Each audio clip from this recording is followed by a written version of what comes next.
Le projet de Faucombault est d'installer une turbine VLH, Very Low Head, sur un ancien moulin, avec une demande très particulière, c'est de faire du réseau isolé.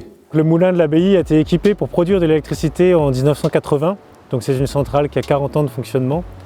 Et donc pendant les 20 premières années, il était uniquement équipé pour fonctionner en autoconsommation. Et donc là, à la faveur du renouvellement de nos équipements, donc on a souhaité non seulement avoir une turbine moderne avec des avantages d'une technologie récente, mais aussi avoir la possibilité de continuer à pouvoir autoconsommer en cas d'absence du réseau. Pour nous, c'est une chance parce que depuis 2009, depuis le début d'MJ2, on a toujours eu en tête de vouloir faire du réseau isolé.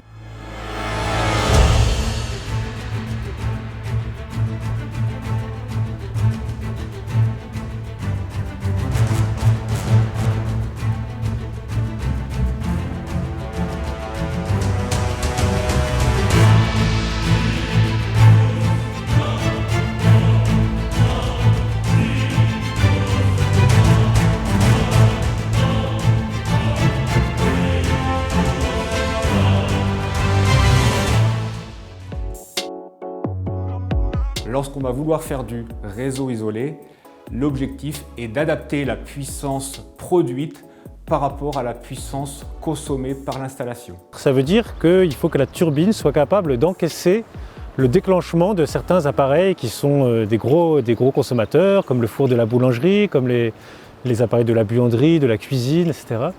Et donc il faut qu'au moment où ils demandent de l'énergie, la turbine puisse s'adapter. Et donc c'est toute la problématique de l'autoconsommation. Nous avons réfléchi à plusieurs solutions. L'une, c'est de passer par du stockage d'énergie.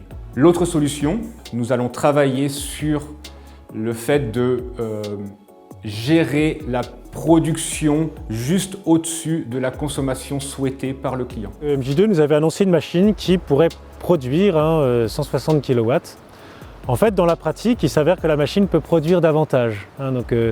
On a fait certains essais, on a pu la porter au-delà de 180 kW. Donc on va essayer en fait de pouvoir l'exploiter à une puissance un petit peu supérieure en demandant à l'administration les autorisations nécessaires. Et ça devrait suffire, en fait ça suffit dans la pratique à nos besoins. Notre objectif d'exploitation, c'est pas seulement l'autoconsommation, on a aussi besoin de vendre pendant au moins un certain nombre d'années notre production sur le réseau pour rentrer dans nos frais. Même pendant la période où nous allons injecter sur le réseau, quand il y aura une coupure de réseau, en fait la turbine physiquement ne s'arrête pas, elle continue à tourner, simplement elle bascule sur notre propre réseau. La particularité de cette technologie, c'est que c'est une turbine qui tourne assez lentement, donc elle a un grand diamètre et elle tourne plutôt lentement. Et puis toute la partie mécanique de la production se trouve immergée au centre de la turbine. Et donc on n'entend pas il n'y a pas de vibrations et de bruit qui se transmettent à l'extérieur. Une turbine aussi qui permet de respecter la paix du cadre de l'abbaye, son silence. C'est un cadre quand même où les moines vivent, consacrent leur vie à la prière, à la contemplation, donc ça ne peut pas être un endroit qui est bruyant, avec un bruit de fond continuel, qui ne soit pas un bruit naturel.